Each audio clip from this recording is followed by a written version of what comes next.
नमस्कार, आप देख रहे हैं आर्या न्यूज और हम रखे ख्याल आपका में आप सभी दर्शकों का बहुत बहुत स्वागत है। कोरोना वायरस देश में रोज नए रिकॉर्ड बना रहा है और गुरुवार की अगर बात की जाए तो भारत में रिकॉर्ड नए बने हैं। यहां पर आपको बता दें कि पिछले 24 घंटे में 4,14,433 नए मामले दर्ज किए गए हैं। वहीं 3,920 मरीजों ने इस दौरान इनकी मौत भी हो गई है। और यहाँ पर आपको बता दें कि ये पहली बार है जब एक दिन में कोरोना के नए आंकड़े 4,14,000 के पार पहुंचे हैं। यह तीसरी बार है, आपको बता दें कि जब देश में कोरोना के नए आंकड़े 4 लाख के पार पहुंचे हैं और इससे पहले बुधवार को देश में कोरोना के 4,12,618 नए मामले दर्ज किए गए थे। वहीं आपको बताते चले कि 30 अप्रैल को कोरोना के नए मामलों का आंकड़ा 4,02,351 पहुंचा था। लगातार बढ़ रहे कोरोना के मामलों के बीच इस महामारी की संभावित तीसरी लहर को लेकर सुप्रीम कोर्ट ने केंद्र सरकार से तैयारियों पर सवाल किया है और सुप्रीम कोर्ट ने पूछा है कि तीसरी लहर में अगर बच्चे कोरोना से संक्रमित होते हैं तो सरकार के पास उनके इलाज के लिए क्या प्लान है। सुप्रीम कोर्ट ने पूछा है कि अगर बच्चे संक्रमित हुए तो क्या माता पिता अस्पताल में रहेंगे। इसके साथ ही सुप्रीम कोर्ट ने ये सवाल भी किया है कि क्या हम नए एजुकेट डॉक्टर और नर्स का तीसरी लहर के दौरान इस्तेमाल कर सकते हैं। तो इसको लेकर लगातार सवाल सुप्रीम कोर्ट ने किए हैं और साथ ही आपको बता दें कि कोरोना लगातार बढ़ता जा रहा है। आज 4 लाख से अधिक नए मामले सामने आए हैं। वहीं मौतों की संख्या भी लगातार बढ़ती जा रही है। इसको लेकर लगातार यहाँ पर सुप्रीम कोर्ट केंद्र सरकार को फटकार भी लगाई है, क्योंकि दिल्ली में ऑक्सीजन की कमी देखने को मिली थी और जिसके बाद सुप्रीम कोर्ट ने यहाँ पर फटकार भी लगाई थी। लगातार कोरोना के आंकड़े बढ़ते जा रहे हैं और आपको बता दें कि कई जगहों पर वीकेंड कर्फ्यू है तो कई जगह पर आपको बता दें कि लॉकडाउन भी लगा दिया गया है और उत्तर प्रदेश में भी लॉकडाउन की अवधि बढ़ा दी गई है। और आपको बताते चले कि लगातार कोरोना के केसेस आ रहे हैं और कई जगह से ऐसी भी खबरें आ रही हैं जहां पर ऑक्सीजन की कमी से लोगों ने अपनी जान भी गंवाई है। और अगर 24 घंटे की आज की बात करें तो 4,14,000 के करीब मामले दर्ज किए गए हैं। तो लगातार कोरोना के आंकड़े बढ़ रहे हैं देश में और जिसको लेकर अब सरकार भी सतर्क है। लोगों से यहाँ पर लगातार अपील की जा रही है कि वो अपने घरों से बाहर ना निकलें। अगर वो किसी आवश्यक कार्य से बाहर निकल रहे हैं तो मास्क का ज़रूर प्रयोग करें और साथ ही सोशल डिस्टेंसिंग का भी यहाँ पर पालन करें। तो पिछले 24 घंटे की अगर बात की जाए तो आपको बता दें कि पिछले 24 घंटे में जो कोरोना के नए मामले हैं वो 4,14,433 मामले दर्ज किए गए हैं। वहीं 3,920 लोगों की इस दौरान मौत भी हुई है। तो लगातार मामले बढ़ रहे हैं। इसके साथ ही आपको बता दें कि जो अस्पतालों का हाल है वो अभी भी बदहाल नज़र आ रहा है। कई जगह से ऐसी तस्वीरें आती हैं विचलित करने वाली, जैसे कि अभी हाल ही में उत्तराखंड के रुड़की से एक तस्वीर आई जहां पर रुड़की में आपको बता दें कि एक अस्पताल में ऑक्सीजन खत्म होने से करीब 5 लोगों ने अपनी जान गंवा दी। वहीं मध्य प्रदेश की अगर बात करें तो यहाँ पर भी युवक को बेड नहीं मिला, जिसके बाद तड़प तड़प कर उसने भी अपनी जान गंवा दी।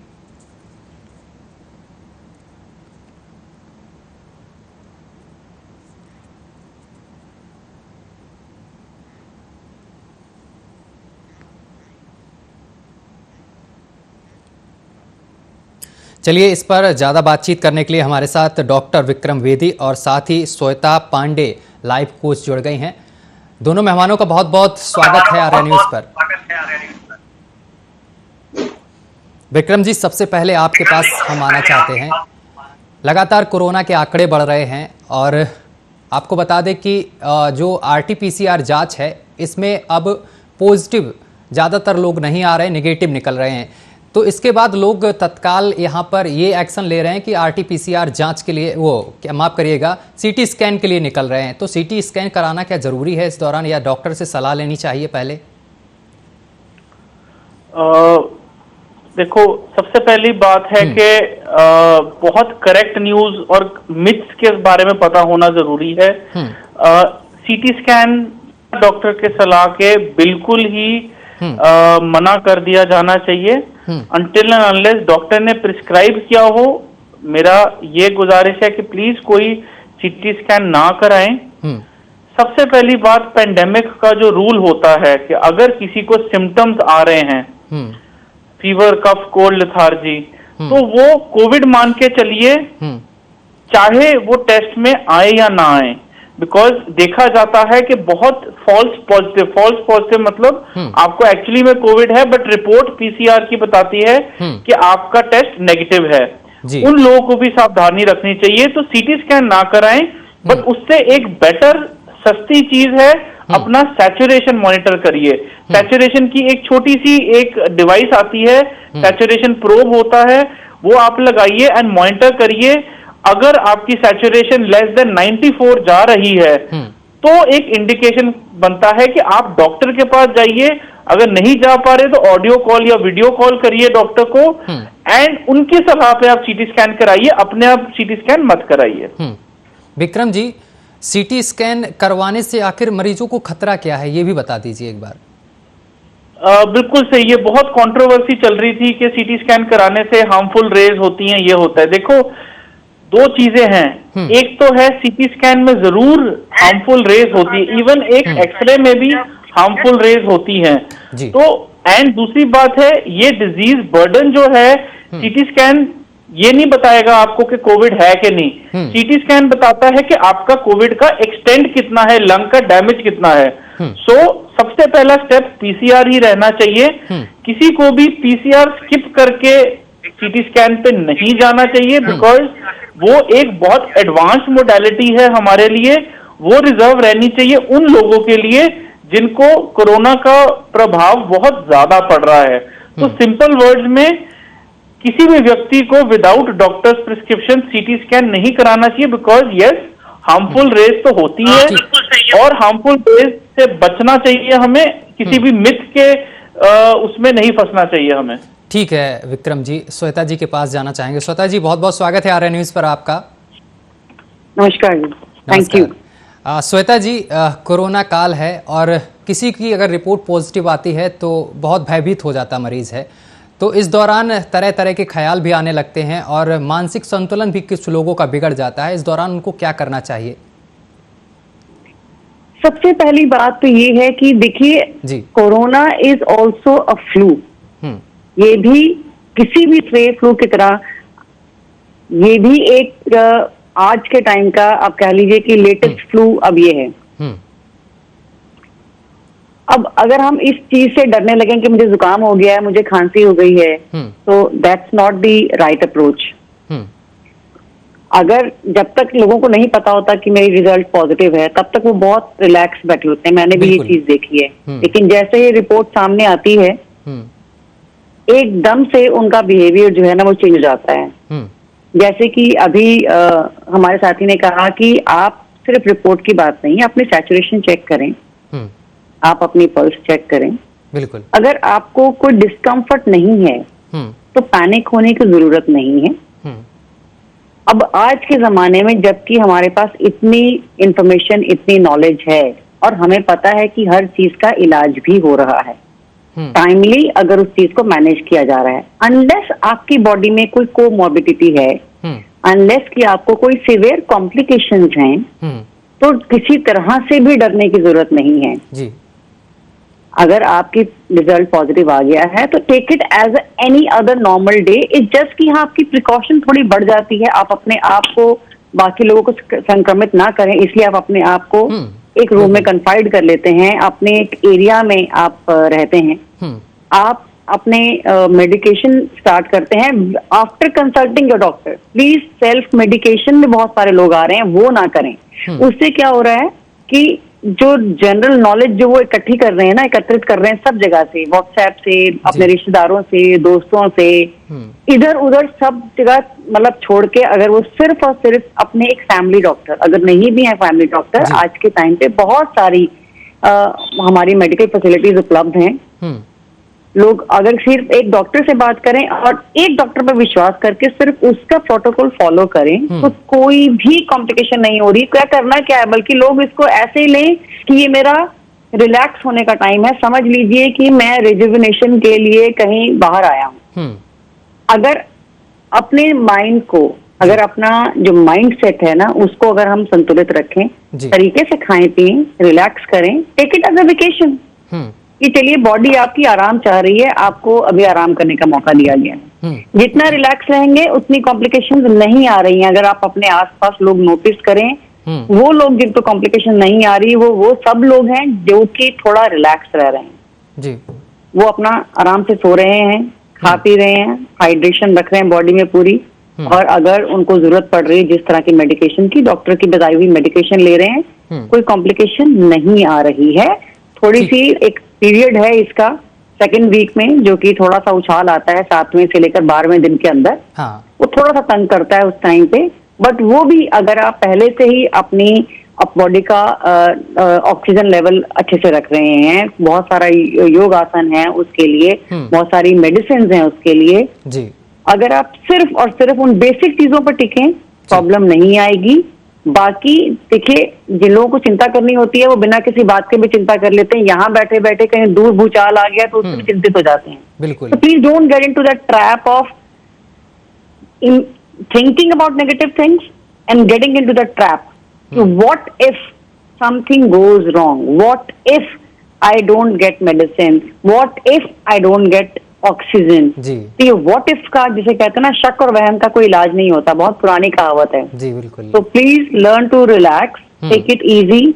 जैसे आपको कोई भी वायरल होता है, कोई भी जुकाम सर्दी बुखार जो बहुत ज्यादा हो जाता है, जितना कष्ट उस समय आपके शरीर को होता है वैसा ही कष्ट हो रहा है। मैं ये अपने पर्सनल एक्सपीरियंस से बता रही हूँ कि जो हम लोग गुजर चुके हैं या हमारे बहुत सारे साथी जो हैं जिनको कि कोरोना हुआ है और जो उससे बाहर आए हैं, जो बहुत डरे हैं, डेफिनेटली वो कॉम्प्लिकेशंस में गए हैं। कुछ लोगों में जेन्युइनली कॉम्प्लिकेशंस हैं उनकी बॉडी में, तो पता है कि वो कॉम्प्लिकेशंस आएंगी। बाकी लोग जो कि परेशानी में आए वो सिर्फ डर की वजह से आए। ठीक है श्वेता जी, तो थोड़ा सा रिलैक्स। ठीक है विक्रम जी, मैं आपके पास आना चाहता हूं। विक्रम जी, जिस तरीके से लॉकडाउन लगाया गया, वीकेंड लॉकडाउन और नाइट कर्फ्यू लगाया गया कई राज्यों में है, तो ये क्या काफी है संक्रमण को रोकने के लिए? बिल्कुल नहीं। मेरा मानना ये है कि जैसे मैम ने भी कहा, पैनिक बहुत ज्यादा हो गया है और इसको रोकने के सिर्फ दो ही तरीके हैं। सबसे पहला तरीका है वैक्सीनेशन, राइट, और दूसरा तरीका है कंप्लीट लॉकडाउन। वीकेंड लॉकडाउन से कुछ नहीं होने वाला, नाइट कर्फ्यू से कुछ नहीं होने वाला। हमें इसकी चेन जो है, इसको हम कहते हैं बेसिकली, चेन को हम तोड़ेंगे तब आगे इन्फेक्टिविटी जो है वो कम होएगी। तो अगर हम महाराष्ट्र की बात करें, महाराष्ट्र में positivity rate was very high and it was leading in the number of cases. अब आप देख रहे हैं कि लॉकडाउन लगाने का असर हमें दिख रहा है कि लॉकडाउन की वजह से महाराष्ट्र में केसेस कम हो गए हैं। सो अब लॉकडाउन से हमें हासिल क्या होता है? ऐसा नहीं कि कोरोना भाग जाता है, थर्ड वेव भी आएगी, फोर्थ वेव भी आएगी, पर एक क्रम्बलिंग और एक क्राइसिस में जो हेल्थ स्ट्रक्चर है वो इतनी ज्यादा क्षमता नहीं है उसमें कि और पेशेंट्स को झेल पाए। इस करके नंबर ऑफ डेथ्स जो है वो ज्यादा होती हैं, because lack of proper hospital care, because इतनी नहीं है अपने पास। सो लॉकडाउन कंप्लीट होना ही जरूरी है। अदरवाइज ये वीकेंड लॉकडाउन ऐसी नहीं है कि कोरोना सैटरडे संडे को बाहर निकलता है, बाकी दिन कुछ नहीं करेगा। तो इन चीजों का तो फायदा नहीं। इससे अच्छा तो कुछ भी ना लगाए वो, इससे अच्छा तो फिर वो सब कुछ ही खोल दे, बिकॉज ऐसा नहीं है कि 2 दिन करने से कोई चेन में फर्क पड़ेगा। It has to be a complete 2 to 3 weeks lockdown, और वो भी बाद में असेस करना पड़ेगा कि उससे कितना फर्क पड़ा है। ठीक है विक्रम जी, एक चीज आपने बोली कि वैक्सीनेशन तेज करना चाहिए, लेकिन वैक्सीन को लेकर दुविधा है। यहाँ पर कई लोगों के सवाल हैं कि कौन सी वैक्सीन वो लगवाएं, तो इसके बारे में थोड़ा आप बताइए। बिल्कुल। सो अभी भारत में एक कोविशील्ड और कोवैक्सीन नाम की वैक्सीन मिल रही है। एक बिल्कुल सिंपल और सरल भाषा में मैं सब व्यूअर्स को बताना चाहता हूं कि इस डिबेट में मत पड़िए कि या आपने कोवैक्सीन लगानी है या कोविशील्ड लगानी है। सबसे जरूरी है वैक्सीन लगानी। आपको जो मर्जी मिले प्लीज लगाइए। ये मत सोचिए कि आपको एक मिल रहा है तो मैं आपने दूसरी लगानी है। बहुत जरूरी है वैक्सीन लगानी, क्योंकि देखा गया है जितना भी अभी इनिशियल डाटा आया है वो ये दिखाता है कि जिन लोगों को 2 डोजेज वैक्सीन की लगी है उनका hospitalisation rate is extremely low. इसका मतलब ये है कि अगर आप वैक्सीन लेते हैं, सबसे पहली बात है आप एक हॉस्पिटल का बेड बचा रहे हैं, आप ऑक्सीजन बचा रहे हैं, आप रेमडेसिविर जैसे इंजेक्शन को भी बचा रहे हैं, एंड सबसे पहली बात अपनी फैमिली और अपनी जान बचा रहे हैं। तो एक सिंपल सा सस्ता सा जो वैक्सीन है वो प्लीज लगाइए, बिकॉज ये डिबेट करना कि वैक्सीन लगानी चाहिए या नहीं लगानी चाहिए ये तो बहुत पुरानी चीज होगी। इस चीज को तो हमें डिस्कस ही नहीं करना चाहिए। इट इज एब्सोल्युटली यस कि वैक्सीन तो लगानी ही है, जो मर्जी लग जाए वो हमें लगानी चाहिए। ठीक है श्वेता जी, एक सवाल है कि ज़्यादातर लोगों को जब रिपोर्ट पॉजिटिव आती है हड़बड़ा जाते हैं, ज़्यादातर हार्ट के पेशेंट, और उनको हड़बड़ाना नहीं चाहिए इस दौरान, लेकिन हमें इस दौरान घर पे क्या माहौल रखना चाहिए जिससे कि पेशेंट सही फील करे? घर में कैसा क्या माहौल रखना चाहिए?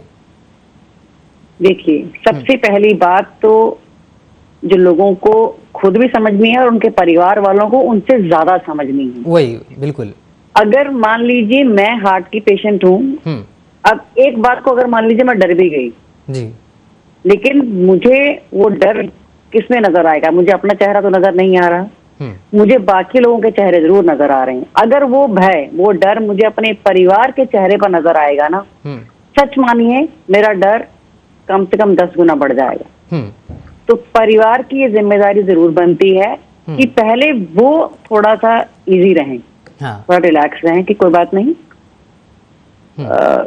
इतनी बड़ी चीज आपने झेल ली। अगर आपको हार्ट का इतना मेजर प्रॉब्लम है, एक चीज मैं बताना चाह रहा हूँ श्वेता जी, एक मिनट, एक चीज मैं बताना चाह रहा हूँ। अभी 2 दिन पहले हमारे पास एक खबर आई थी जिसमें 92 साल की एक महिला ने कोरोना को मात दी, वो भी घर में रहकर, और कारण ये बताया जा रहा था कि उनके घर वालों ने उसका बहुत ध्यान रखा अच्छे से, और साथ ही सुंदरकांड का पाठ किया गया घर में। हाँ, जो उनको अच्छा लगे, जो अच्छा लगे। देखिए, बुजुर्ग लोगों के साथ तो बहुत ही अच्छी बात होती है, उनको बच्चे बहुत पसंद होते हैं जी।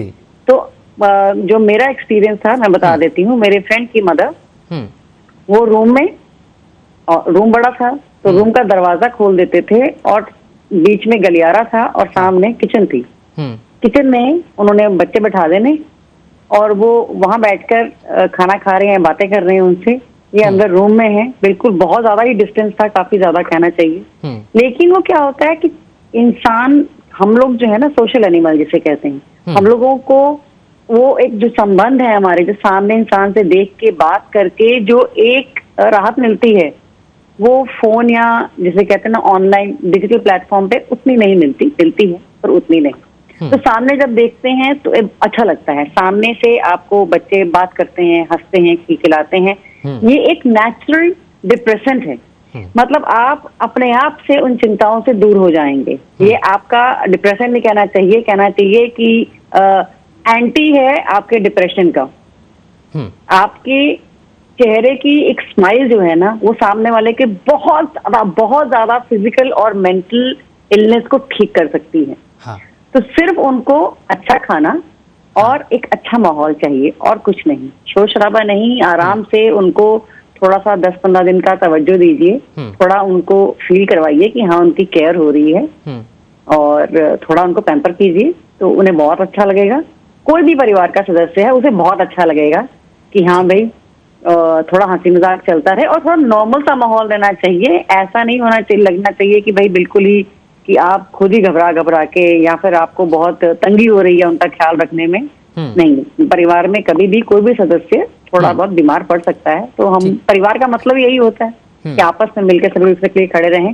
बट हाँ, एक अच्छा सौहार्दपूर्ण माहौल जो है ये सबसे अच्छा ट्रीटमेंट है किसी भी पेशेंट के लिए, किसी भी तरह की बीमारी के लिए, not just corona, for any element, and it works. अगर आप नोटिस करें, किसी भी इंसान को अगर बुखार होता है वो एक्सपेक्ट करता है कि थोड़ा सा उसके आसपास कोई लोग रहें या किसी से वो बात करें। It's a general reaction, human reaction. So there is nothing odd in corona. लेकिन और प्लस थोड़ा सा नेगेटिव न्यूज देखना भी लोगों को रिस्ट्रिक्ट करना चाहिए। देखिए, हर वक्त जो टीवी लगाकर आई एम सॉरी, हम लोग खुद भी इस वक्त नेशनल टीवी पे हैं, लेकिन हर वक्त सिर्फ जलती हुई लाशें देखना और हॉस्पिटल्स के त्रासदी देखना, हाँ, ये too much of negativity is also impacting. तो उसमें क्या हो रहा है, आप कुछ अच्छी चीज तो देख ही नहीं रहे हैं। शायद इस टाइम इस प्रोग्राम को लोग ना देख के हो सकता है कहीं कुछ और देख रहे हैं जी। What I am trying to say is कि इसमें अच्छी चीज मिस कर रहे हैं लोग और नेगेटिविटी पर फोकस ज्यादा है। तो जब आप एक ही चीज को देखेंगे तो उसी के बारे में सोचेंगे, इट्स ऑब्वियस।